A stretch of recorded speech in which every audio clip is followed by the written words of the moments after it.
we're going to get through. Gwen gets here. I'll talk about the EMD. We did change the from lender to investor. That was her suggestion, just to make it a little bit more copacetic, I think, to the people she was talking to outside of our group. So let me go ahead, and tonight I'm just going to really talk about. I'm going to go ahead and share a screen. You guys know I have that little glitch. So I'm going to actually show you guys a little bit of about what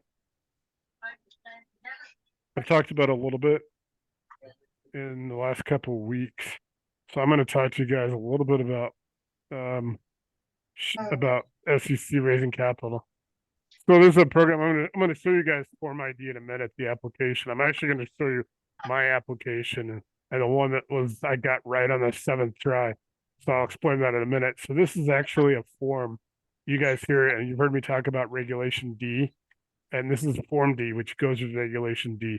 You only have to file this once, and you file this when you've raised your money. Then you have roughly 21 business days, government days, to file this with the SEC on your Edgar account that you get by filing Form ID, and I'll show you Form ID next. So I'm going to just go over a few things with this. You guys can just pull it up off the Files tab, go through it. There's a few things if you're ever raising capital. Obviously, you guys need to put your entity if you're an LLC, if you're a corporation, limited partnership, trust. They do care about what your jurisdiction is. If you're incorporated in Wyoming, Colorado, Ohio, wherever it is, they're going to want your principal place of business contact information, related persons. This stuff's not, this stuff's pretty easy because you just have to put the right information. So I'm going to go over a few things. One thing is they do want to know your group. So you're always going to be one, obviously you're going to be in the real estate, and you could be in other real estate. What I would choose, I wouldn't choose REITs or finance. I would choose other. And then here you can also come over here and you can choose if you want to be a private equity fund, or other investment fund. But be careful, because down here, of like, you guys see where it says here is the issuer registered as an investment company under the Company Act in 1940.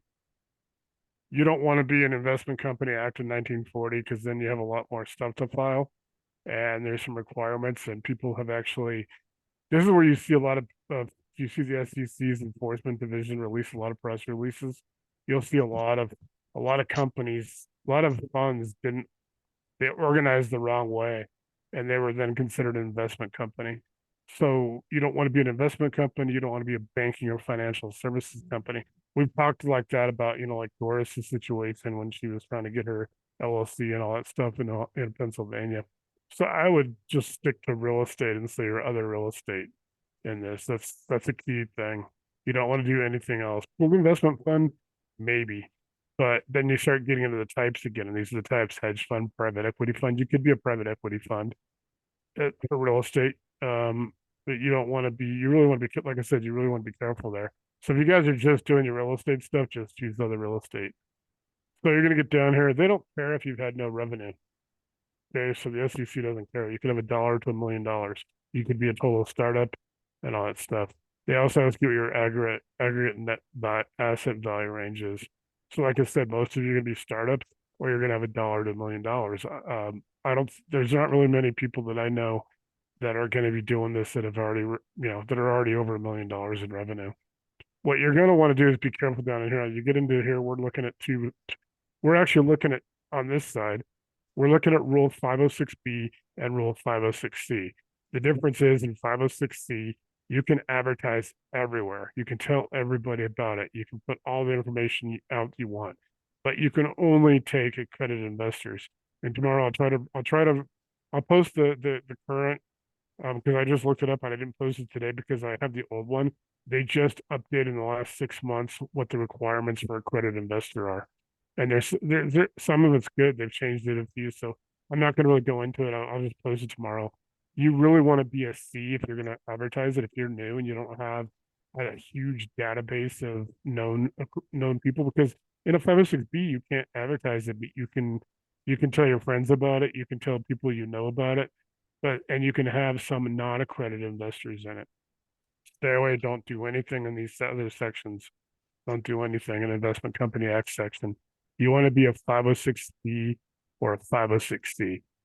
Okay. And then you're going to type of filing. Obviously, you're going to have a new filing. Duration of offering. Are you just doing it this? Because if you're doing this for a syndication, if you're buying one single apartment complex, you may actually have a separate 50, you might file separately per acquisition. Then you would have like, hey, there's a duration. Yes. Is there a duration? If you are doing an open capital raise, and we're going to talk about this a little bit later, you want to have this open longer than a year. And what you kind of have option, obviously, equity, debt, depending on what you're trying to raise in your PPM, usually you're gonna have equity and debt. You guys aren't really out there sophisticated enough, but I don't mean that in a bad way. I just mean you're not out there doing IPO options, warrants, things like that. Obviously, you guys know that would take a lot more paperwork. So that's what I meant by the sophistication. Equity and debt is going to be more common to what we are doing. You can also choose other, and you can describe it. Hey, I'm acquiring a 300 door or unit, but door or unit, don't put door because the SEC people don't know that language. Put that in there. So apartment complex, they'll understand that, but put it as other or put it as equity and debt. So you got equity or debt, and then you got over here, and it's all that applies. So you could even be doing an equity, half equity, half debt. You can do, there's some different terms. I'm not going to go into these mineral property securities, which we've talked about it. Well, actually, I'm going to show you guys one of our offerings for Kevin and me and Jesse that we did, that we were going to do, the one we were going to do that we had to cancel because of COVID. But we were actually looking at mineral property securities and doing it as equity. A business combination transaction. Are you doing a merger? Are you doing an acquisition exchange? No. If it's no, we don't have to put anything. So you guys get in here, and I'm going to show you an RPPM. I'm not going to show you the whole thing because it's 90 pages. I'm going to put you guys to sleep after about 5 pages. I'll probably put you to sleep after about 2.5, to be honest. And you got to remember, Kevin can tell you later on. Don't tell him now, Kevin, but you can tell him.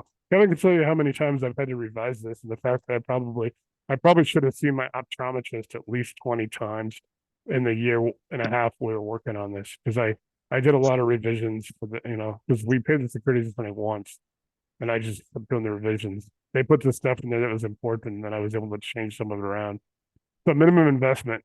So on item 11, minimum investment is how much from any outside investors. Is your minimum investment 10,000, 25, 50, 100,000? If you're just starting out and you're doing an apartment complex or something like that, you probably, you need to figure out exactly how much they can invest. Like some of the guys doing apartment complexes, they might take 50,000 or 100,000. I know some guys that basically they don't talk. Their investors put in 100,000 minimum. So you got to be kind of what your range is. In our PPM, we were advertising $50,000 as a share as a minimum. There's also sales commission compensation. I've mentioned this a couple of times. People don't understand that you guys can do a sales comp, and you have to tell who's getting paid. Are they a broker dealer? If they're not a broker dealer, make sure you check none, because the last thing you want to do is put somebody there not check none, because then the SEC is going to go, if this person's raising money and they're not a broker dealer, guess what? That's a security violation. Say you raise your money, you raise the money, you raise $2 million. The SEC sends you a letter. You've bought the apartment complex, you've closed on it, because it's not going to be right away. The SEC is going to take months, if not a year or 2 years, even to find it. They're going to come back to you, make you repay all your investors. It's called disgorgement. They're gonna make you repay all your investors. Because it's like they violated. Well, they may give you a cure letter where you're going to make it right by adjusting this. That's usually it's going to happen. They're going to work with you on your first one if it's not like a deliberate act. Like you can go in and somebody can check and say, hey, they're not a broker dealer, but sales composition can be you can pay yourself. So when we were doing it, Kevin and Jess and I were all going to get paid sales commission for selling it, and you can get sales compensation. You can get management fees. You guys hear about management fees all the time. If you watch like Billions, you watch any of the hedge fund movies, and they always get like 2 points and 20%, or most of them are getting 2 and 20. I think at one point Steve Cohen was getting 2 and 50, meaning he was getting 2% to manage everything off the top. So if it was $1 billion, he would get 20 million off the top, and then he would get 50% of the profits. That was before he got forced to become a family office. He had to shut down his hedge fund. 3 years. He came back. He was SEC capital, SAC, for Steve A. Cohen. And then came back, he's 0.72 capital. And he's the guy, he actually is the owner of the New York Mets, but he got in trouble with the SEC. A couple of his people actually went to prison and all that. He survived. He had to become a family office because SEC doesn't care what you do with your own money because they don't have any jurisdiction over it. So you also, remember we talked about NASA, NASA, states of solicitation. You want to really, unless you're just really in a couple states, go ahead and check all states. Don't, and really try to stay away from foreign unless you know what you're doing because there's a whole bunch of other stuff going on with that. Homeland Security, Department of Commerce. If you guys ever really talk to anybody that's a foreign national outside of like Bill and Helena, like if you're talking to somebody that's really kind of from somewhere you don't know them, then reach out to Kevin because he's got connections with the Department of Commerce and they can check people out with the State Department and Homeland Security. And hey, we even got an email that actually had somebody from the CIA's email address on it. It was redacted, but it still said at CIA.gov. So you guys want to go into what the offering amount is? What's the total offer amount? You can put indefinite. You may not know how many you've sold. So remember, this is the document you file after you've sold. If you're trying to raise $1 million and you've sold $50,000, put in $50,000. Total the remaining sold 950,000. You can write in here a clarification. Hey, we're raising money. This is the first initial. These are the first investors. It's cool. They don't care. You just tell them that to them. Cool, no problem. Keep in mind, these guys, people see a lot of these. So you just put in, a short sentence about what any kind of thing that's a clarification, and they don't. This isn't something you have to refile over and over again. You're not doing an IPO. You're not doing anything where you have to. This is the last time you have to file. You don't have to file if you've raised $50,000. You don't have to file again and say we raised the full $1 million. You're done once you file this one time. So if the securities offering may have been sold to persons who do not qualify as accredited investors. So if you have people that aren't accredited investors, you have to tell them that in item 14. So you do have to tell them. Like I said, guys, everybody be honest. This is cool. Nobody wants, they're cool. They're like, hey, I sold a couple that are not accredited. But, then they're going to ask you why you did a B or a C. Why you did what, but don't, if you're going to do a C, don't have non-accredited investors. And like I said, I'll post tomorrow I'll actually post the actual SEC document that has it. So I'm trying to post the actual documents and not just something because there's a lot of, you can research it, guys. You can go to Vistapedia. They'll put in their things. I'm going to post the actual SEC document. I try to do that as much as I can. So you guys, you guys can find them on your own too, but I try to do a lot of the legwork for you. Sales commissions, we get back into sales commissions. Provide separately the amount of sales commissions and finder's fee expenses. I'm going to show you guys finders next. After I show you guys Form ID, I'm going to go Form ID, I'm going to go finders. We're going to talk about finder's fee. You want to be careful on finder's fee. You may need to have to clarify that finders were not contracted or employees. They were casual acquaintances. Yeah, and we'll talk about that when I pull up the finders chart. You got to put in sales commissions and if it's an estimate, if it's real. Use of proceeds, you got to put in what the proceeds are. Clarification, guys, you can buy a Lamborghini with your investors' money as long as you tell them that. Just don't buy a Lamborghini with their money and don't tell them that. That's pretty much what it says. Pretty much what it is. So what it says is provide the amount of the gross proceeds of the offering that has been or is proposed to be used for payments to any of the persons required to be named as executive officers, directors, or promoters. So if you're going to raise $1 million and $50,000 is going to be paid to sales commissions or proceeds to the officers or whatever, you got to put $50,000 and put this is the finder's fee, management fee. We put a management fee as well. It's not in here, but you can put a manager's fee as well as being 2% or 3%. A manager's fee is not going to come down. It's not going to be under their purview if it's, or you don't need to do it if it's an apartment complex because that's all regular CapEx and OpEx. That's not part of the acquisition. So if you're going to do like you're paying your management fee or yourself as a manager of your properties, don't include that because that doesn't count in this. This is just dealing with the money to buy it. So yeah, don't get kind of distracted was the right word for that. And you also got to sign it. The issuers, you're the, if you're the issuer, you got to sign it. The SEC forms are really good. They do actually have, they do have all the, they go through everything. They show you everything. So you got all the definitions. So it's very clear. You guys can see it's pretty well organized. I like the SEC. I mean, they really do help you guys. And they got continuation pages. So if you need more people on it, it's just the same things that we just went over. Like I said, I try not to go over everything word for word because it can get boring. But if you got additional people, so let's say on ours, I was getting compensated. Well, this one could be Kevin, and on ours, and then we have another person could be Jesse. Who's our other partner. So we had three people. We'd use three continuation pages for everybody. So just keep that in mind. So, like I said, I like the SEC because their paperwork is very crisp. It's clean. You can find things. You can find the definitions. So if you get stuck, you could almost do this by yourself without a securities attorney. I do not advise that, but it's not. It's good before you ever do a capital raise, or even for an apartment complex or any of your clients. If you just download the forms that they're going to use, and you can get some PPM templates and you can review them. So at least you have a good idea what's going on and maybe practice a little bit. But I would still recommend Will's having an attorney because the attorney's gonna. I mean, attorneys. I'm gonna show you guys Form ID now, real quick, and I'm gonna show you guys. Let me get to the right one.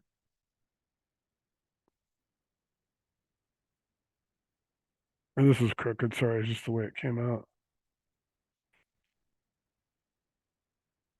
So if you guys can see this one. Yep, cool.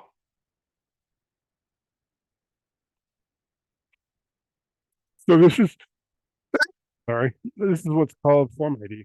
This is actually where you go to file an Edgar, sec.gov/Edgar. This is what you have to file. And you guys see that it has some very, I mean, if you put parentheses in for your phone number, it gets rejected. That was one day. I put it in there, put my number, got rejected. It took me 7 days. This is the one that actually got filed. I had to file it as myself. So you guys, this is actually what the document you file. Contact information for the SEC account. Obviously, you can put it in the address is the same. So you don't have to put the address in one time. And I put the address up here. This is actually 17th Street is the old address. Um, that was before we went to 2000 Florida Boulevard. Now, keep in mind, guys, we also have private money holdings. So when we were doing this, we were doing this is before I filed for this in September 2019. We actually started we got private money holdings, which is our parent company, was in October that year. So we did have to make a change to private money holdings, which you guys will see if I do the PPM. Our company, private money holdings, is in Sheridan, Wyoming. It's the company that basically I promote, that the Wyoming registered agent that I talk about once in a while. So this address and this name, private money authority, still exists. Matter of fact, the virtual program would be privatemoneyauthority.com. Just so you guys know, that is the company that basically is the parent over the associates 101, all that stuff. Everything we do is under the private money authority. But we were at 17th Street for I think a month, believe it or not. Then we went to, we actually did have a virtual office there. I have my virtual office at 2000 at Colorado Boulevard in Denver, which is they're close. You can see downtown Denver from anywhere, obviously, because of skyscrapers, but they're probably 10 miles from each other. Filer information. You got to put your contact information. It's a very basic form, but where you get into trouble, like here you go, here's my, I do have the notary public, and you do have to have a notary. Because where you got in trouble is that you got to, when you file this on the website, you file this, when you go on the website, you have to have the exact, like literally how it has its term. I mean, as you have you have it filed. So if you file it under documents, and it's hard to say because I can't show you guys because that was how I filed it in their system. And obviously it doesn't show up on here, but I can tell you, you would rather have a securities attorney because like I said, it took me 7 days. Each day, they don't let you have three chances. Like if you accidentally put your password in wrong, they don't give you chances before they lock you up. They lock you out after one chance per day. So it took me to the seventh day. I think I started one week. I think it was a Tuesday of the following week when I finally got approved. And then they gave me my account number, my CIK, which is Central Index Key. So you have to file this, and then you have to file it when you go into their system. Like I said, I can't show you that to you because I'd have to log it, go into their system. After a year, if you don't raise money or you don't file the Form D, they basically cancel your CIK number. So so when we had to pull out because we filed in 19, then COVID happened in the spring of 20. We basically ended up, it would take I could get it again with the same document. This time there's a company that actually filed for me, and you know, they do dozens in a day, so they think they can get it right the first time. So that is what they call Form ID. That's just to give you guys a little example of what the SEC requires when you raise capital. Obviously, if you have a securities attorney, guys, your securities attorney is doing all of this. So I'm pretty much just showing you guys the basics. If you were, like I said, don't do it yourself. You could in this. I'm not saying that people haven't, but let me see if I can show a couple more. Okay, I'm going to show you guys. And for those of you guys who are here for the first time, I have a little glitch, so sometimes I have to click on and off to get you guys to see it. I don't know why. So it's just I've been doing this for 3 years and it hasn't changed. We talk about NASA, which is not to, like I always joke, it's not to be confused with the space agency. This one's NASA. I'll post the website tomorrow. I keep forgetting to do that. But this is actually fees you pay for Form D in the States. So let's say, let me try to blow this up a little bit. Um, so if you guys are doing Form D, it's going to have all your fees, new notice fees. It's going to have your type fees, your circulate calculations, late fees. You get a multi-year discount, all this stuff. Guys, keep in mind that you're doing a new notice fee, and most of the states aren't that reason. You could raise $1 billion, and you guys look at what the states are going to charge.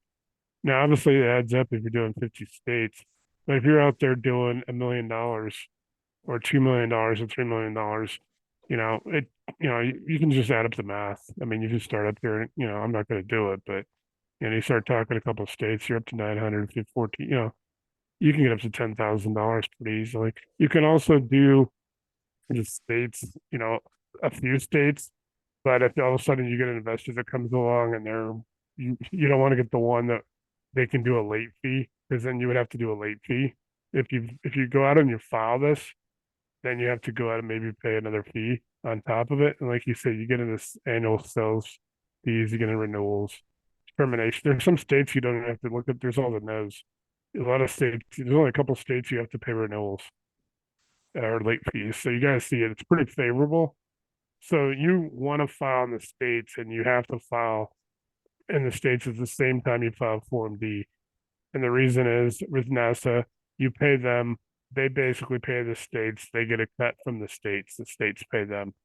So you basically would work with them, you'll open an account with them, you'll go ahead and tell them you're doing Form D. If you're doing specific states, then they said you may have a smaller amount. If you're doing all the states, which is what I advise, you would actually, it's like $10,000. You would pay these off of your capital raise. You're not going to pay these up front. You've already raised money. You can use it as, part of the compensation or whatever. So they're not bad, but you got to file in the states, guys. Remember that I've said this a couple of times, that the states will come after you sometimes harder than the SEC. The SEC is overwhelmed. They're very understaffed, under budgeted, and they're dealing with like FTX right now and the fraud trial there, and they're dealing with cryptocurrency big time. I mean, they're literally going after Binance. The US actually is now borrowing people from withdrawing or doing any kind of transactions with Binance. And you guys, Binance is probably one of the largest crypto exchanges in the world, and they're probably going to shut them down and charge them criminally, just like that Sam Bankman-Fried. So you guys want to do things right with the states. The SEC does not have law enforcement uh, authority. They're not a law enforcement agency. They don't carry weapons. They're not agents. They are regulators. They will use their friends in the FBI for that. And so oftentimes they'll do an interview with people, and they'll walk out of there and they'll think they have a week or 2 or 3 weeks, or a month or whatever. Maybe there was a guy in American Greed who was planning to run, and he had his car packed, everything, and pulled cash out, bought a used car so it wouldn't be traced to him, things like that. He basically walked out of their office thinking he was going to be able to run, and the FBI was waiting at the bottom of the elevator for him. Um, they're like, oh, it's that whole thing, stay in town, keep in touch. We'll be in touch. We'll talk to you later. We're just investigating. Boom. He goes down the elevator. FBI's there to arrest him. They put him in detention, pre-trial hold. He wouldn't have got pre-trial hold. He probably would have got bail had he not had a car packed ready to go. He probably would have got bond. They denied him bond because of that. So guys, this is I'll post the website for NASA tomorrow on the page. If anybody has any questions, feel free. I'm just going to go through a couple of these forms. We do have Gwen on now, so I'll probably do like one more form, and then I'll take a minute to talk, go through the EMD, and then we do have a guest on who's trying to get on the audio, so I want to introduce him. Want to get a chance. Let me pull up one more document real quick.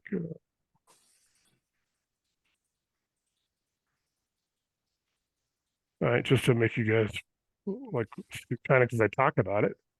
I'm going to show you guys what our offering was. So this is our offering document. It was actually done as a private money holdings. So this is something we have the longer one. I'll just briefly show the longer one in a minute. I'll show like a couple of things in it. I'm not going to show the whole thing because it's pretty boring. Well, I think I did print it. I may have posted it in the group, but this is actually what we what we were sending out. Remember, we had to cancel this because of the pandemic. We actually had a verbal commitment. We were getting the written commitment right around March 18th, 19th of 2020. You guys remember that the pandemic had started like that week of the 15th. I think it was a Monday, it was the 15th. So in that week, we were supposed to get our written confirmation, and then we were going to be funded. We were going to get funded at about $300 million by a couple of hedge funds. One was the sovereign wealth fund of Singapore, and we had a partnership issue as well that I won't get into, but we ended up basically withdrawing this. So I mean, it could be ready to go. We'd have to change one thing because there's a couple of things we're not doing anymore that we wouldn't do, but we do still want to do a capital raise at some point. So we're talking about what our power is, and this, you want to always make it quick. Like we always made these like bullet points almost. Like we were gonna leverage synergistic and profitable relationships with family offices, hedge funds, endowment funds, asset management funds on a global scale. The whole idea is that you guys hear about us talking about PMAOG people like Matt Moreland, Angel, those guys, Ari, Anthony, a few other guys, Scott Strickland, those guys, and we were going to basically do a capital raise where we were going to be like it was going to be a membership where it was going to be exclusive, like only they could use the money. It still had to be like still deals had to still underwrite. They had to be checked, legit, but we would have an office that would basically be underwriting them and working with the members, and they were each going to get a part of the money that would be like allotted to them. Like it wouldn't be like a line of credit. It would be like an earmark. So if we had that much money, we had 100 members. Each one could have $3 million earmarked. So you could have that basically set aside. So that way nobody's out there spending 4 million. Nobody's out there doing six. Everybody would get a certain amount to build their business with. And we were doing some other things. You guys are going to see this got picked up pretty high at one point. We were looking at, we talk about our power. We were doing something unique. We were going to have our chief financial officer was going to basically be hired by the board, which is board would get to appoint some of the board members would get to basically hire the CFO. Our chief executive manager in our structure would not be us.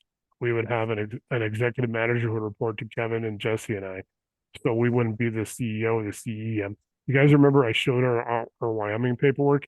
The Wyoming company for our structure used the title chief executive manager. It would not have been one we selected, but that is what they call it in that paperwork with the state of Wyoming. So if you guys do anything in Wyoming, you may want to check it out because they may require you to have the title of chief executive manager if you have a manager's structure. If your member manage like it's you, they're not going to require you to have that person. So we were going to have a chief executive manager, chief financial officer, and one additional person that were basically going to oversee the money. That way, the money was going to be secured for the investors, and then we would basically get allotments monthly, quarterly, or whatever, what we would use. So we were looking at two things that we're not in the currently doing, or we haven't really pursued for a while. One was a mine. This is in California. We were working with a mining company that was basically a family-owned. They basically the family had worked there and they had acquired it at one point. They had then shut it down in the late 70s because of environmental, and now they're reopening. Literally has $6.1 billion of ground assets. So part of the capital raise was $63 million. We were going to get a 21% ownership stake, which would roughly have given us $1.28 billion worth of, valuation, which is pretty lucrative, and we could actually um, offer that as part of our collateral to our investors. So that was a pretty good situation. We have been in contact with them a lot. We got along pretty good. We got all their documentations. I'm not going to go a lot into it because there's a lot of it'll be a lot of discussions to discuss mining and how you want to vet mining. If you guys ever want to talk about that, you can talk to Kevin because he can run you through that. So you just see them. I know we deal with line item 3 and line item 4 deal with the mine. We're with osmium. Not gonna really get into that as well, but obviously we get down here at 6, 7, and I forgot. I said this is still a rough draft. I have the other final one where it has 8. We actually have 8 bullet points and not 9. So we actually talk about real estate here. 40 individual entrepreneurs in the single family, multifamily, self-storage, assisted living, new construction space. So really what we've done is we took this and what we were going to do with them, and we kind of in 2020 we started basically transitioning all of the resources I had acquired or PMA had acquired, and we started doing this group. We which obviously evolves into what you guys are doing now. So this has been an evolution. We can still do this in a heartbeat. I mean, I'll talk about it a little bit. We're actually going to engage, and we still can. There's a company that has raised billions and billions of dollars. We can still do that. So this is going to be So we talked about osmium. There's some osmium guys. There's a watch, 2 watches that sold for $250,000. This this blue metal is osmium. These watches, this is Hublot, this is Julius and Ardeen. They're very expensive, so that's what osmium is. Won't get into it too much. If you guys want to have a discussion about osmium, talk to Kevin. He can kind of do. There's obviously Kevin. There's me. There's Jesse. So we had to go through our backgrounds.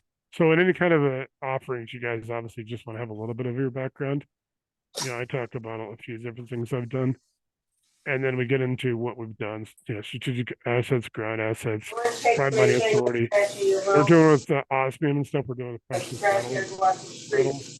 So we have like Triadium, which does strategic metals. If you guys ever want to know about strategic metals, hit me up. This is osmium compared to silver and gold.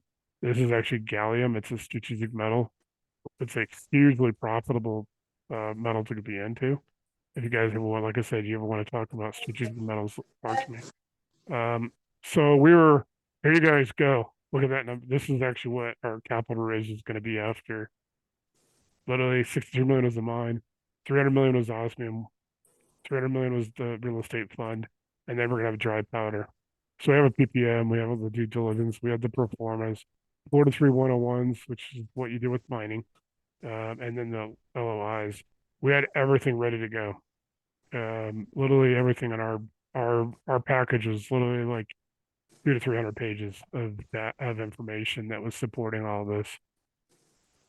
So you have to show your investment terms and your strategy. We were going to give a 51-49 split with 4 board members, and having the oversight of the CFO was going to be selected by the board of the 4. The investors were going to have 4 board positions. We were going to appoint another 4 on our side, and then we were going to have the CEM, and then they would have the CFO, and then we would have a trustee. So there'd be 3 people that would basically report to the board, and then us as well. We'd be the executive, of it. And so we talk about this is our package. Obviously, it gets into Kevin. This is Kevin's. Don't use this email because we still have it, but it's not active. And then obviously Kevin and Kevin's phone number. So this is our offering. Like I said, I'm just showing it to you guys for raising capital. This was actually done for us by a company. But then Jesse had a friend of his that basically touched some of it up later on, and we had to make the changes. We originally didn't have Osmium or the mine, and it was 100% real estate, and it was going to be 300 million. It was only these other opportunities because you guys can see if we had raised $1 billion, we were going to have 2.8 billion of mining assets, and they're actually mining this. Mine's already successful. They've already pulled. They basically have a town around it. They have infrastructure. They literally have three other mines, probably a total of about 18 to $20 billion, and it's in California underground. It's there's a lot of information. I could too much that I can really give you now, but we were literally going to have more assets we are going to own with that $63 million than potentially than what. So it was going to be a good deal for the investors, and it was going to be using the mining and the osmium as collateral. And like I said, we can discuss mining or osmium with you guys later on if you guys ever want to have a conversation about it.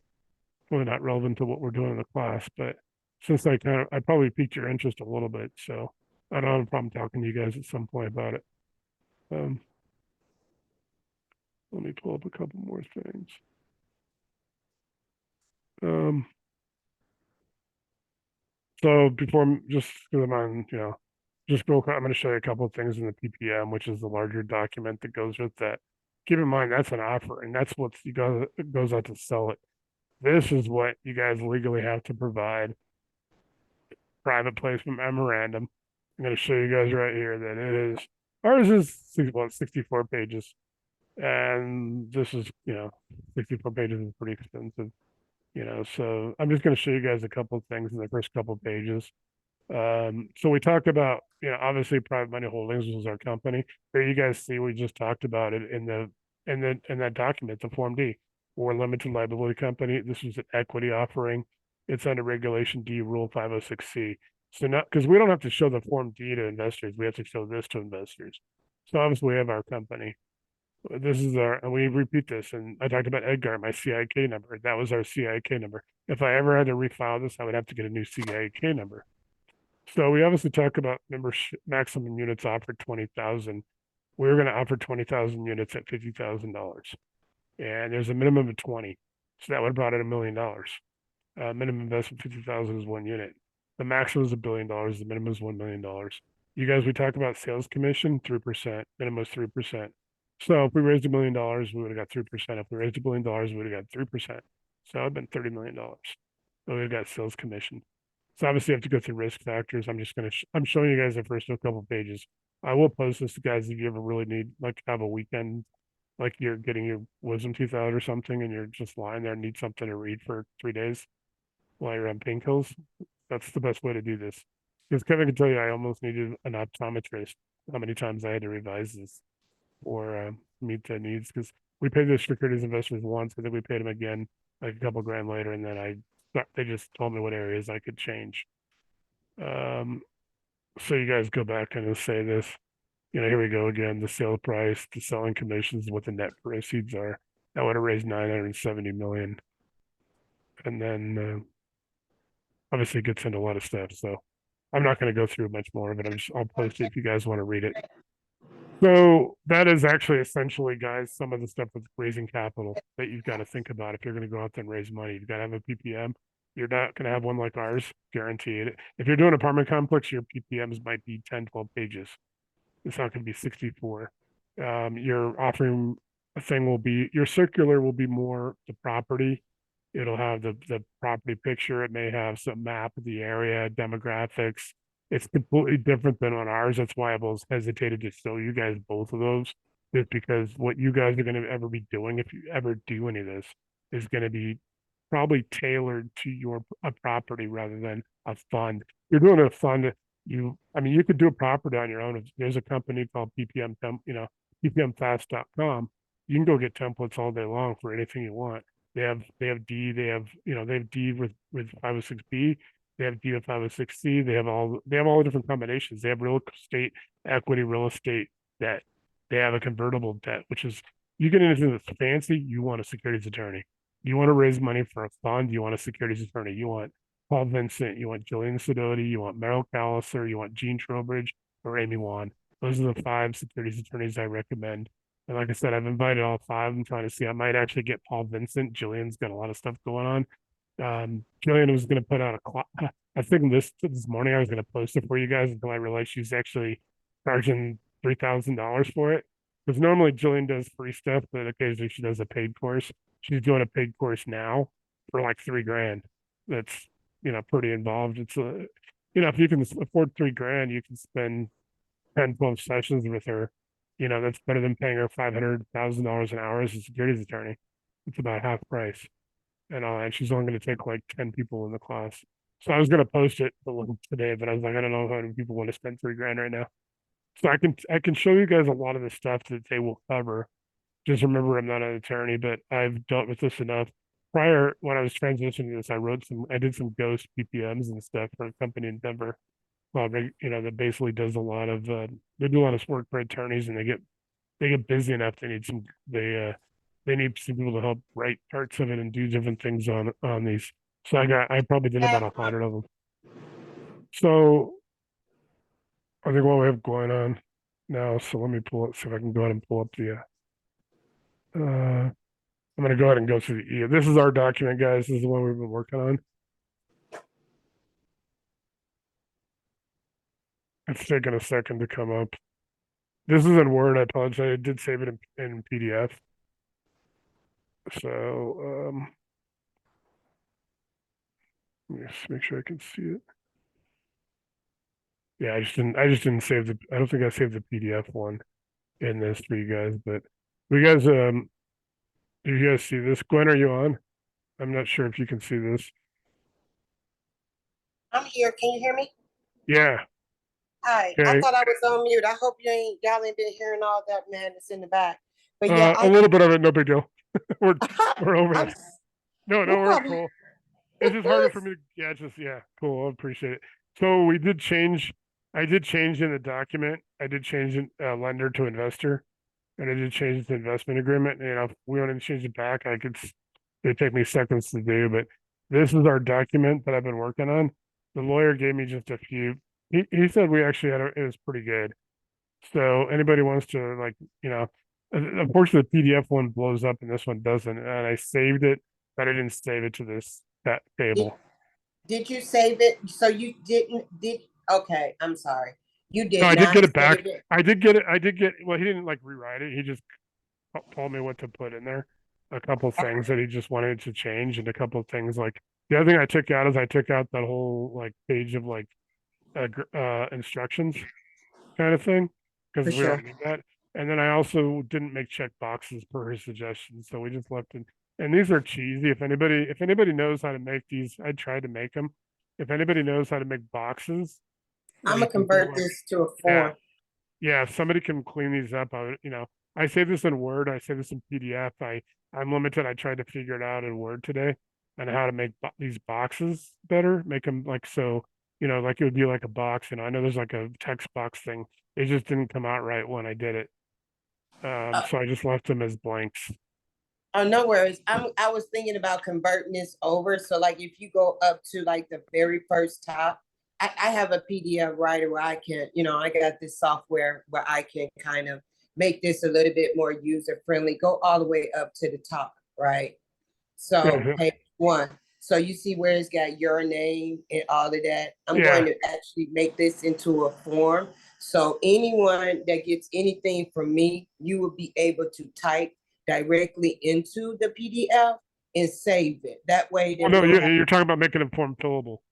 yeah, I'm gonna Yeah, make this fillable. that's perfect. That's because Yep, I don't have the software to do that to make a form fillable. So if you do that, be yeah, awesome. I do. I All have right. that. So I'm gonna convert this over. So I mean, and anything that you get from me basically is gonna be fillable anyway, because not everybody has the cleanest Yeah. handwriting.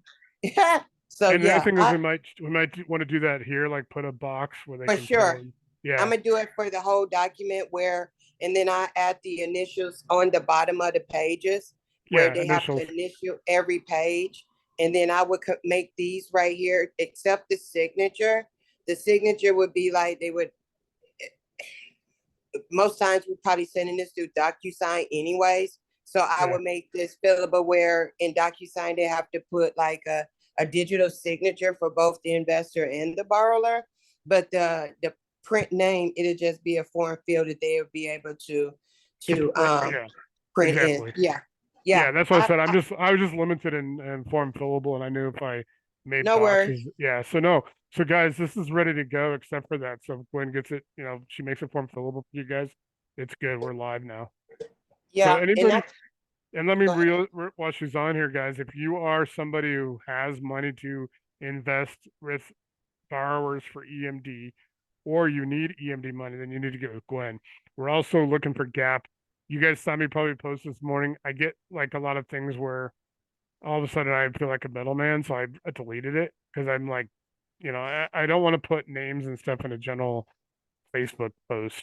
And so think I connected like two people with you today, Gwen or something, or sent them to a couple of people looking for gap. But you guys, you run into that. I post stuff. You guys, I've joked about like you guys want to see what's in my inbox. So sometimes I just increase my what I have to delete because I mean I get like three people a day wanting to be my virtual assistant. It's like ridiculous. So I also Yeah. I get a little touchy sometimes. And obviously maybe something like it right here in three, a check making a check like a check down or something. Direct deposit is gonna be wire. I mean that's obviously going to be a lot of times up to the title company and how they operate, guys. If you see in here in Yes. the how you're going to get repaid, because the title companies may prefer wire transfers or direct deposit. You may not get to choose how they repay you, and some, believe it or not, they're still probably no, because obviously Gwen's got her title company of choice, but that we're probably going to be starting with. When it gets to the point where people can choose a title company or bring us their title company, we've obviously going to have you have a right if you're an investor to say no, or you have a right to check that title company out. You're wiring your money to that title company, that escrow agent. But ideally, we will have one, at least to start with, one, maybe two or three that we trust that we use all the time. So we'll be driving, we'll be sending a lot of the business directly to those companies rather than having companies all over the country. So that should also make it a lot easier to do in this. Let's see if I get to the line. We talked about like this is a repayment that the borrower agrees to repay the investment in full at the close of escrow from the proceeds of the seller's assignment fee. The borrower acknowledges and agrees that the investment will be repaid to the investor before any disbursement from the assignment fee. And we talk about like that, the title company is, let's see if I can, okay. This is something that I put in that I got a little bit of feedback in this area that's bold. So it is agreed that all parties agree this money is not part of the down payment and shall be repaid to the investor named with the interest proceeds owed upon settlement at close of escrow. Should the transaction not close, this is to be refunded entirely to the investor at no cost to them. That is key. If you guys are loaning $5,000 for some reason, it does not close. You get your money back, no fee to you, and you won't get it. And I've said this before, so you're keeping this in mind. You won't be able to charge a fee even if you have an agreement with, I mean, you could if they pay you. The title company and the close and escrow company is not going to enforce that in most cases. Maybe if we have an agreement, we use one all the time, maybe they will. But I'm just going to say be prepared to not be able to charge a fee for lending your money out. That is really about the only risk I see is that you won't get, you charge $5,000, they cancel it. You can't then go and charge them money for borrowing your money, just hold it because it's pretty much holding the money at that point. With the title company, there's no risk when the title company holds it. Um, so that is a key thing to remember, guys. But we did add this. The escrow agent. This is what I added today. The escrow agent or title company is required to provide the investor a copy of the settlement statement 24 hours prior to the closing. The repayment shall be a line item in the statement. So we talked about that, guys. We did HUD one when I showed you HUD one and said you guys want to, if you were loaning money or investing money, has the case maybe since we changed it for EMD, and we're gonna do this for Gap as well. We're closing in on getting some Gap lenders now. The repayment, it'll be a line item. So if you're an investor and lender, whatever terms used, you will actually be entitled to a statement from the closing agent, the escrow agent, the title company.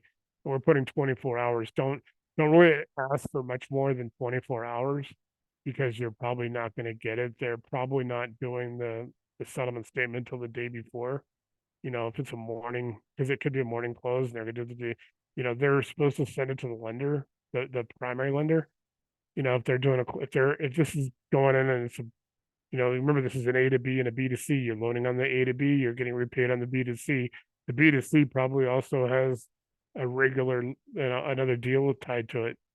So they're probably gonna get that done 24 hours before, because they're gonna have to send that paperwork to, let's just say it's Casey's company. They're gonna have to send it to Casey's company to their transaction coordinator, and that's where they're gonna make sure that they're getting their fees, the broker's getting their fees if there's a broker, everything's getting settled the right way. So keep that in mind. So that was one thing that I talked to the attorney over again. Keep in mind, I didn't have him do the whole thing. I owed him a little, or he owed me a little favor. So I looked at it for maybe 30 minutes, just as probably at home, not even at his office. We do have a couple things for property address. I did put in twice. So Gwen, when you look at this, when you do your thing, just remember, actually, I put in property address twice, just so we make sure we account for that. But yeah, this is pretty simple, guys. I don't like doing long forms. I like being very simple, and this is like what, 3, 4 pages tops. So, and I do have that page of instructions. I am gonna clean that up and post that for you guys. It's just for you guys. It doesn't have to go to the title company, but if you guys just want to learn more about this process, it's basically all the data. EMD lending or investing or GAP's been around a little longer than EMD lending. People used to frown on this. If you don't have EMD, you shouldn't be doing real estate. And that's still kind of a theme out there. I see some people posting that. When we posted, I've gotten a few people when I've been posting about this saying, well, if they don't have EMD, why are they I turned that, I changed their minds a little bit when I talk about, like, this is very monitored. It's almost a closed exclusive group. So we got time to iron out kinks. We shouldn't have kinks within the group. We probably have more glitches if we went outside all of a sudden, like we're just like to everybody. And like I said, we're not restricting, we're not saying no, don't bring people to the group. But keep in mind, guys, you guys all are paid parts of the group. So, you want to keep this as exclusive as possible. If you do have somebody out there that you meet or in other groups that you like, you know, try to, you can bring them here. But just keep in mind, we're gonna probably get a little busy with just, the associates. Just probably a little busy. So if anybody has any questions, ask them. If not, like I said, I posted that. Gwen's gonna go ahead and make her. Crap, I didn't turn on my ring light. Just realized it's how dark it is. Give me a second.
All right,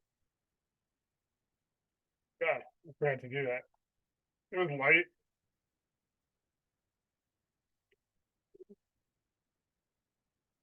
Sorry, it was light. So I didn't realize it was off. I had that stupid little ring light thing. I can't even see myself. So yeah. So if you guys have any things, I think Gwen's gonna clean up, make it form fillable. Other than that, it's done. Yeah. And then I just have one more thing I want to add to the entire process. Okay. I'm trying to streamline this because everyone has hit me via people has hit me up via messenger. However, the request that comes in is extremely vague. I need $50,000. Okay, Well, for no, what? exactly. You That's some, understand? So I'm going to yeah. create a job form on tomorrow, and I'm gonna post it in each one of the groups as well, which is going to ask for particulars, which then will come to my email. So then we can have like those intelligent conversations, and I don't have to pull out the information. It'll be right there for me. So I owe two things. I owe the final process of how the process is going to go from A to B, I mean, A to Z with the EMD process. And then I have three things to do. I'm going to convert the agreement over into a fillable form. And then I'm going to create an EMD intake form, which is going to have the amount, it's going to have those necessary questions, closing date, amount needed, the purpose, all of that kind of stuff. So it'll give me an idea. And if the difficult part would be if we don't do the loans in-house, either by me, Casey, or Willie, right? We are going to rely on that term sheet, because that term sheet is going to also tell us what amount of money that is going to be needed to tie all of this up. So I think I just kind of I'm trying to create a process where it's really streamlined, because people probably like, okay, I hit you up, and I mean $50,000 for what? And then if I ask what's the purpose and whatever the question may be, it goes dead silent for days. So I really want to make sure that we making very valuable use of our time, and making sure that we kind of streamline the process, so everyone, it just make it easier as I'm starting to get more influx of requests, but I'm having to do too much follow-up to see, Yeah. I mean, this your project, you tell me, I shouldn't have to ask 101 questions to get down to the big picture. So I'm gonna get all of that in there hopefully by Friday, Nate. Okay. And then I think that we'll be like really ready to zoom off and move. But right now, everything is just still up in influx. And I really need to get some of this stuff contained, because as you know, I can overlook something that I am at any given time. So I just want to make sure that I stay on top of everyone's request, and we move this process along seamlessly. So that's my task to walk away with. Okay. And everybody appreciates that. So we'll get that done by Friday. I'll get my thing edited by Friday. This is also going to free me up to maybe starting December, probably mid-November, I can start making Lightspeed stuff. And I'm already in takes with them, and I'm already done my outlines. And I'll be using a professional studio, so I won't have to worry about ring light. um, I look forward to that because it'll be nice, and it's like I get all comfortable, big leather chair, like professional, like studio, like almost like TV studio. So it's gonna be awesome. Looking forward to it. We're only gonna have like a small amount open in the first month or so when we launch it. It's just gonna be like we're gonna do the very basics for everybody. Everybody starts at like ground zero, even if they got experience in it. So we'll be doing the LLCs, we'll back up business formations, all that stuff. But we got a couple of people in. I know guys, Todd's been in the group for a while. So this is, I think, Todd, this is your first time you've actually been on that I can recall. Maybe you've been on before. So I just want to introduce Todd. I think you came out in April or May.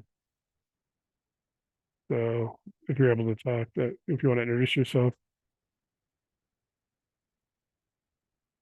So I know I try to mute. If not, I think we have Brian as well. Brian is on. Brian's a guest. He's doing a capital raise, I think, right now. So I felt like this would be a good time to bring him on as a guest so we can kind of see what we're about. We have some tools to help him. So I think he's connecting to audio still. If not, I'll just go around everybody else. Um, so Doris, how are you doing?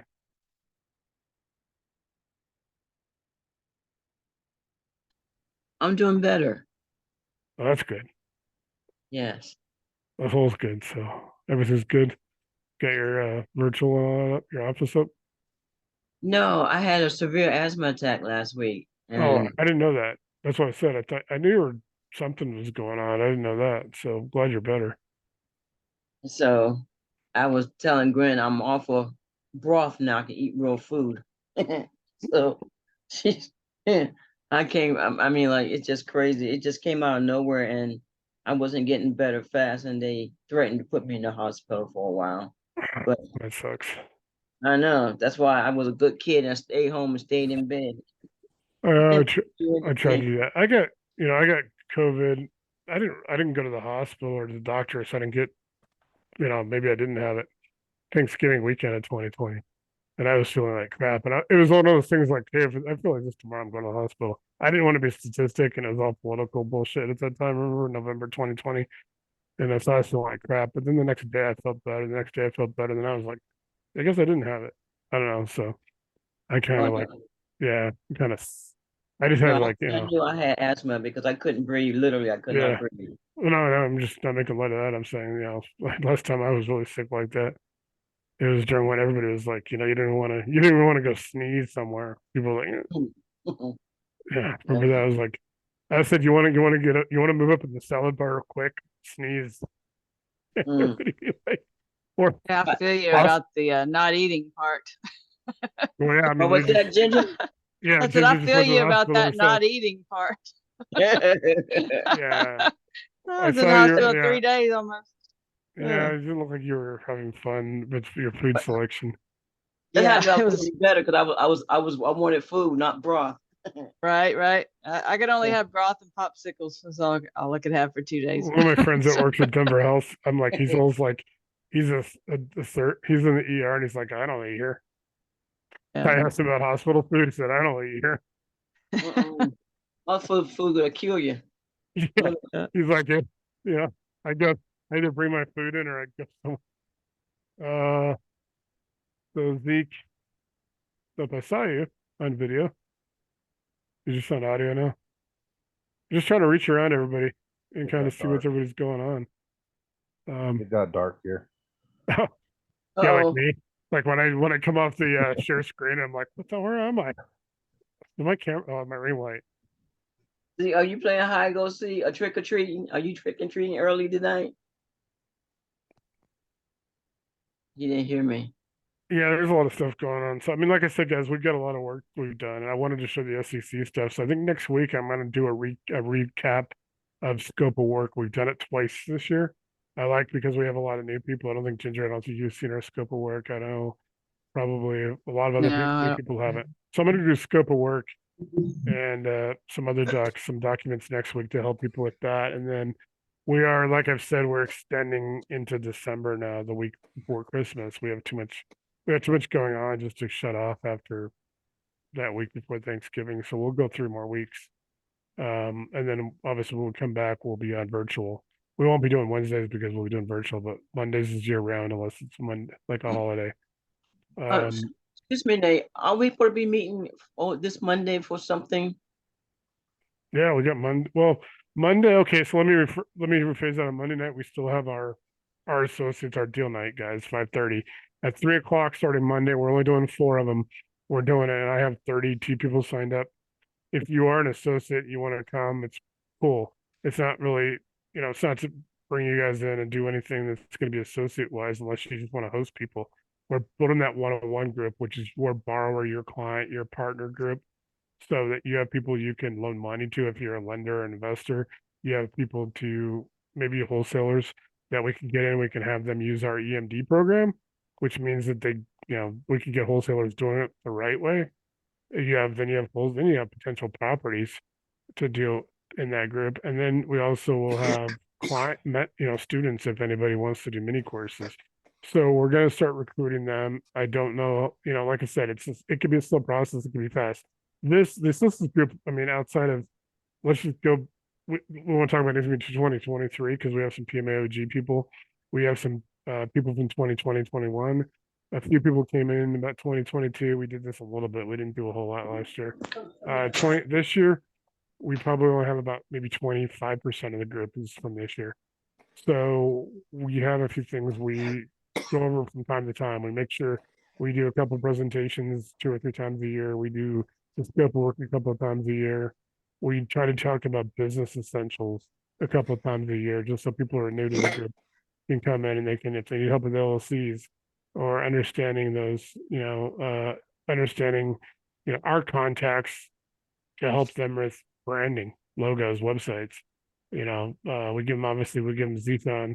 He can do all the logos and all that stuff for him. We give him other resources. We talk about, do you want an LLC in Wyoming? Do you want to just have one in your state? What are the benefits to that? I don't find any cons to Wyoming having your business LLC there, unless you got, well, Doris has a situation. Pennsylvania is really difficult to deal with. I gave up on Pennsylvania after I looked at the documents she sent me. Ask Doris when I was looking at them. I was like, you guys know, I probably know a lot of stuff. I absorb information. I think, I've had securities attorneys like, holy crap, you think about stuff we learned about in law school and stuff like that. And it's like, yeah, but I looked at that form and I'm like, I'm not ever doing business in the state of Pennsylvania. I might go visit the Hershey factory. But I don't know. It's difficult. So I don't know, man. I feel there's probably some states out there that are difficult to deal with. I want to, I have South Dakota. I have one LLC in South Dakota because I just like heard about South Dakota. So I'll just go set it. And I have all these ones that I just do the annual thing. I have no revenue, nothing, and I pay my annual fee.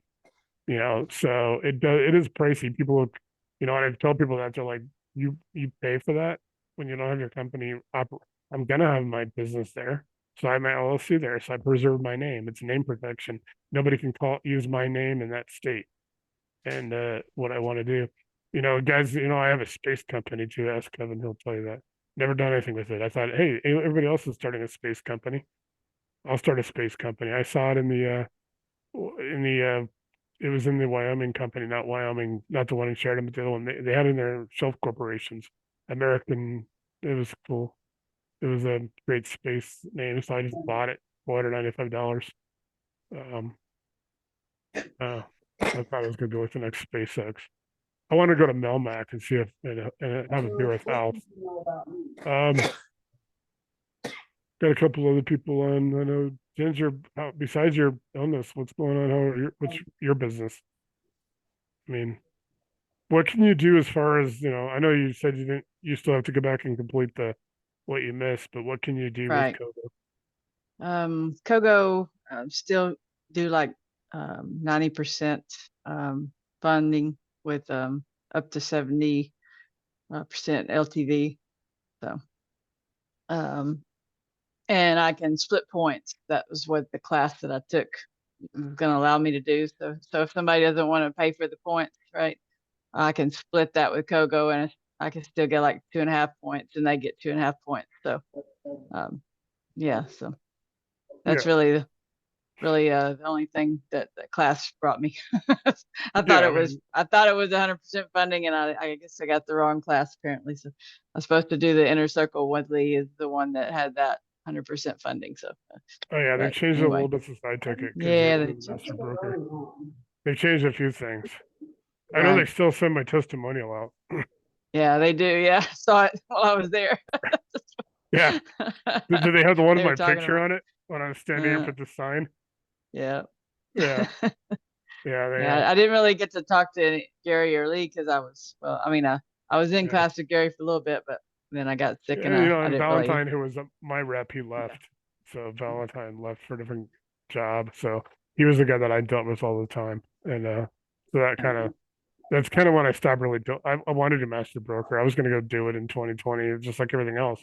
We were supposed to go to 2 more pit bulls and all Yeah. that stuff. We got so, yeah. I mean, you guys just saw we had pulled off. We didn't have COVID. We pulled off what I just showed you guys. We would have been. I mean, literally, probably legends. We had commitment. We had commitment to the 300 million level with the funds. It didn't get up as high as it was going to go until about a year and a half ago. We started working on the mine and started working on osmium, which is incredible. And now we're not really doing anything at the Osmium Institute. They kind of did some stuff that was kind of like, yeah, yeah. So they ended up giving away their secrets by accident to China. Oh no. Yeah. So there's a few people that we have. Yeah, Osmium was going to be huge. So they kind of did that. So I could redo that. I have I can go and drop the stuff out of there and change that. Everything that I have is flexible. And our lawyers made it that way because they knew what we were doing and what we were going through. They made it so everything was flexible. So have a good relationship with your securities attorney. You guys can do a lot of things with it. You can use one for many templates and just change parts of it. You know, if you want to, if you're doing multiple properties, and you're doing raises for individual properties, you can actually just keep the basics, keep the bare, you know, the bones, and basically just fill in the bits and pieces for that property, the details, the specifics. We wanted to keep our, you know, we want to keep our offering document, which is the full color one you saw, short, sweet, the bullet points. I have that one typo. I got to change it to 8 and 9. And then, but our PPM, your PPM, you also have to have a subscription agreement. You have to have an accredited investor verification. I'm going to post that tomorrow and you guys will see. It's actually, in some ways, it got a little stronger. Like they have to have a little bit more net worth, but there's also some options where they can have investment advisors sign off on them and stuff like that. So I'll post that for you guys tomorrow. That's one of the things I so you can see what accredited investors is, because you probably hear about accredited non-invest. You know, you guys hear about this stuff all the time, probably in real estate groups on Facebook, and you want to know what it is. I'm trying to equip you guys for what, you know, because you may not need it now, but 2 years from now, you might want to do a capital raise. And you're going to have that knowledge, and basically, you're going to be able to go and, hey, I have that stuff. Nate showed this to me 2 years ago. You can go to the back to the files tab. When you have the virtual system, you'll be able to go to the library. You know, you'll be able to go to the repository. You won't have to go to the Facebook group. You'll have a repository. You can line up and just pull the document you need for that. Where our goal, and this is for anybody watching, anybody that's going to watch this that's not in yet, we're going to have a repository that's going to be extensive. It's going to have every contract, everything you need for real estate, no matter what you want to do, whether you want to buy apartments, you want to buy storage, every strategy you want to sell or carry, you want to do, you know, sub to, you don't have to go and change. You don't have to go find somebody else to provide that to you, or be out there. Who has this? Who can get this to me? I saw that today. You know, I saw it in Jim's group. Somebody's asking something about hedge fund. Like, who has that? Who has links to hedge funds? And I'm like, who's going to just give you their links or contacts to hedge funds and have you blow them when they don't know you? You know, it's like, you know, you want my hedge fund list? You know, you guys all got access to them for what you paid. If somebody asks me for a hedge fund list, I'm not going to sell it to them for less than $1,000 or two, you know. And if they get mad while you're selling this list, dude, seriously, I'm not gonna. You guys, as associates, you guys have full access. You know, I know people. You know, most of you aren't going to be using the list because it's just not, you know, probably not what your strategy is. But if your strategy is to eventually hit up hedge funds and family offices, you're gonna have those databases to do it, and then I can connect you to people that can help you kind of how to talk to them. Because like I said, Casey was on Monday night. He was talking about if you get one shot with any of those family offices or hedge funds, and they blow you off if you don't sound if you sound like an amateur.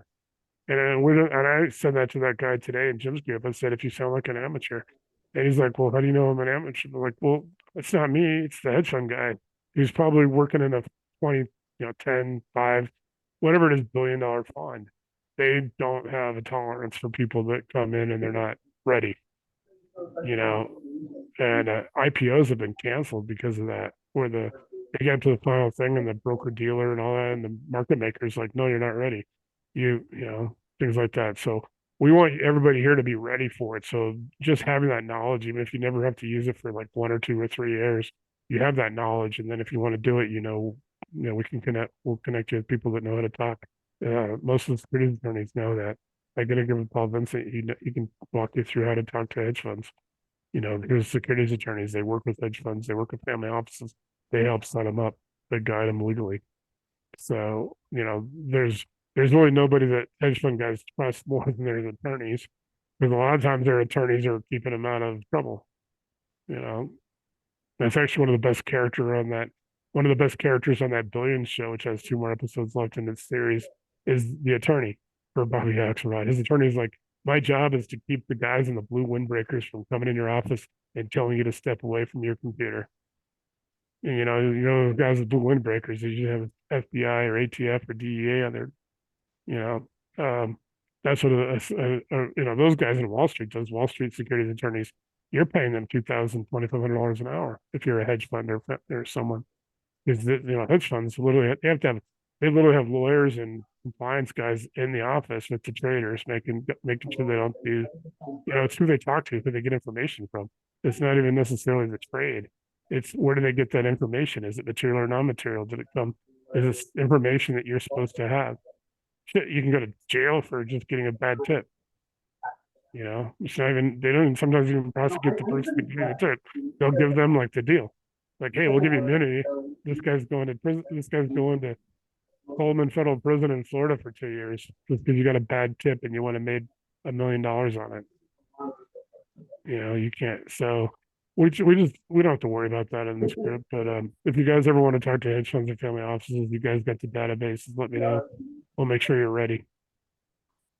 Okay. Hey, Nate, So, yeah. what is the family office exactly? I hear you talk about that, but Okay. what does that mean? Family office is generally, let's say a family's super wealthy, like, you know, the Briscoe family.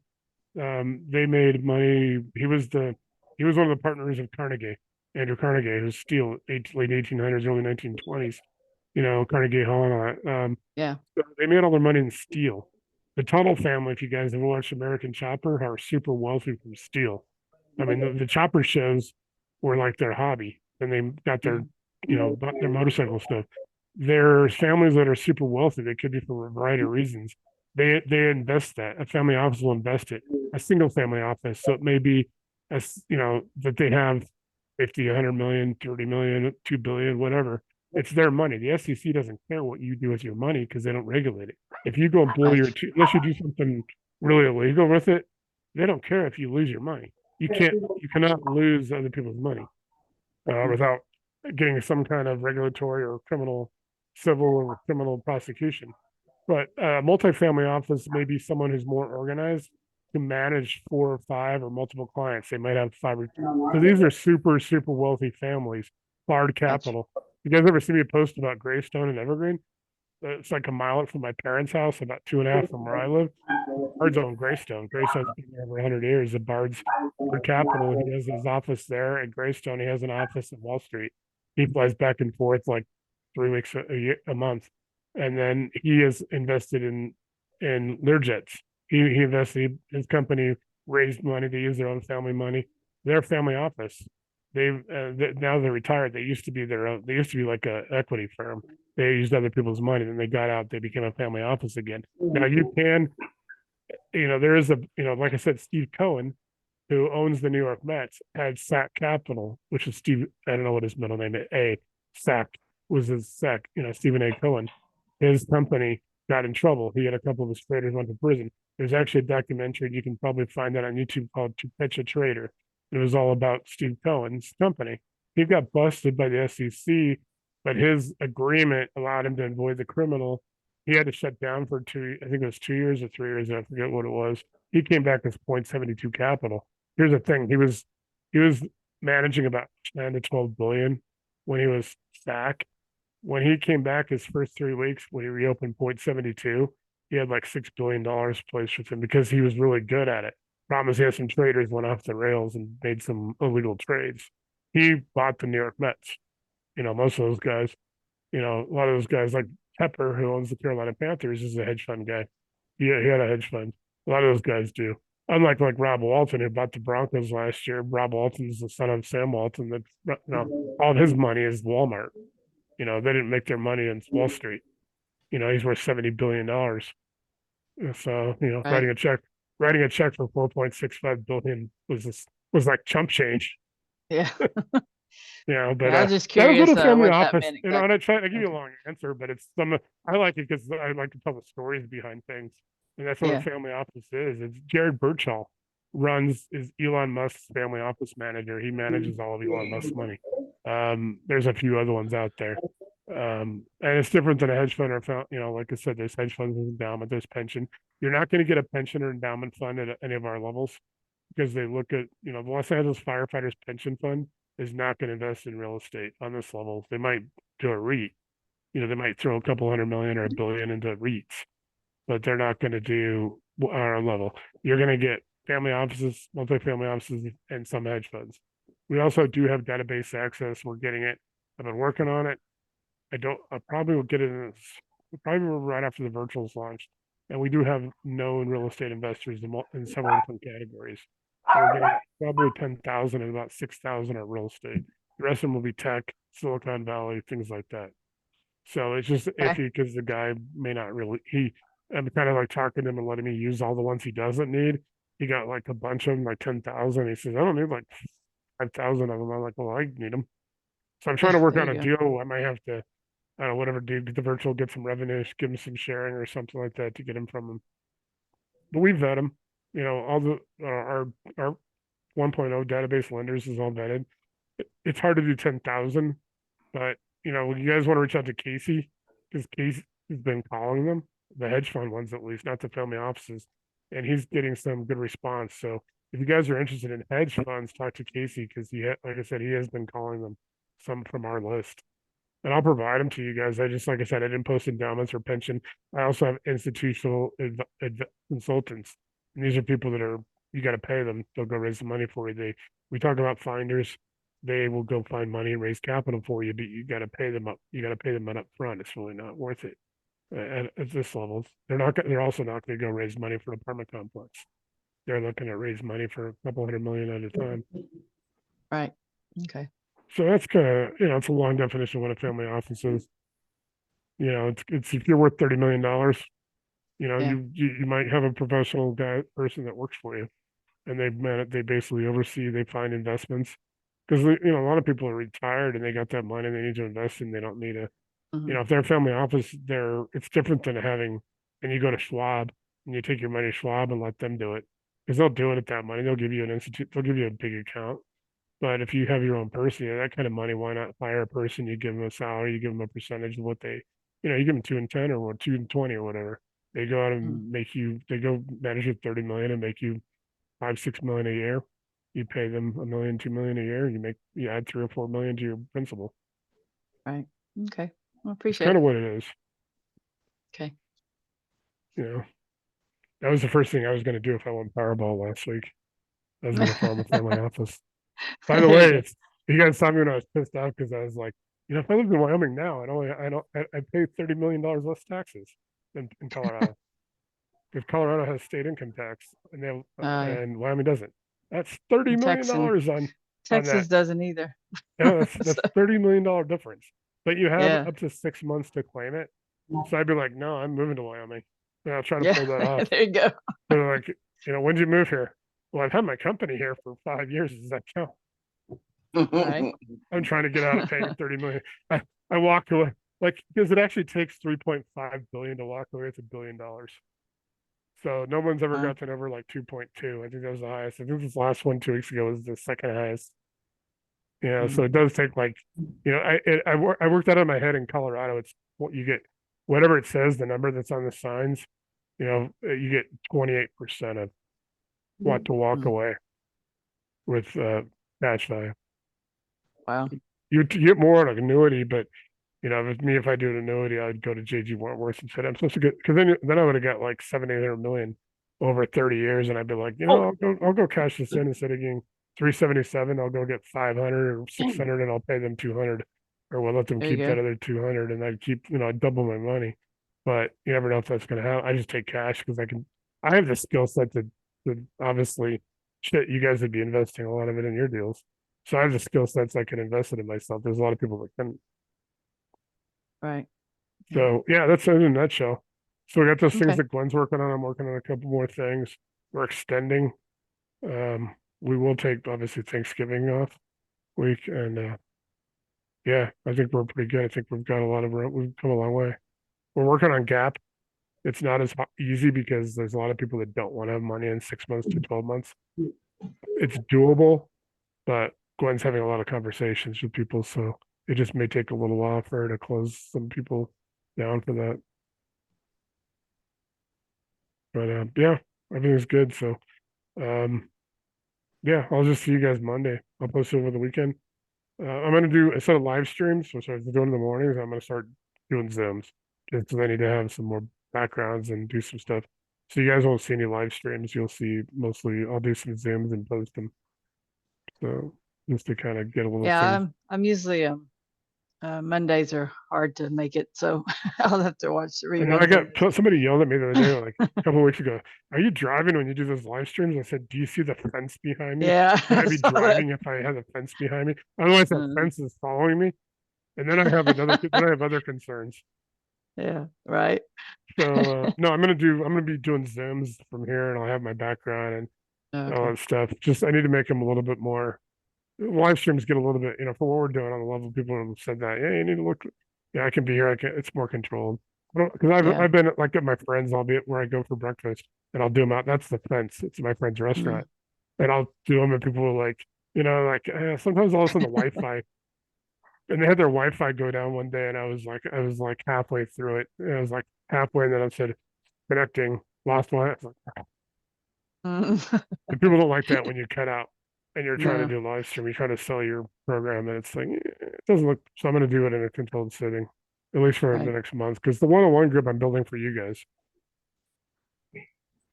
So I'm pretty much good tonight, unless anybody has anything. I will be. Yeah, I'll be in touch. I'll talk to you guys later. All right. Thanks. Have a great weekend. Appreciate it. Everybody have a good Bye, weekend. everybody. Yep. Have a good one.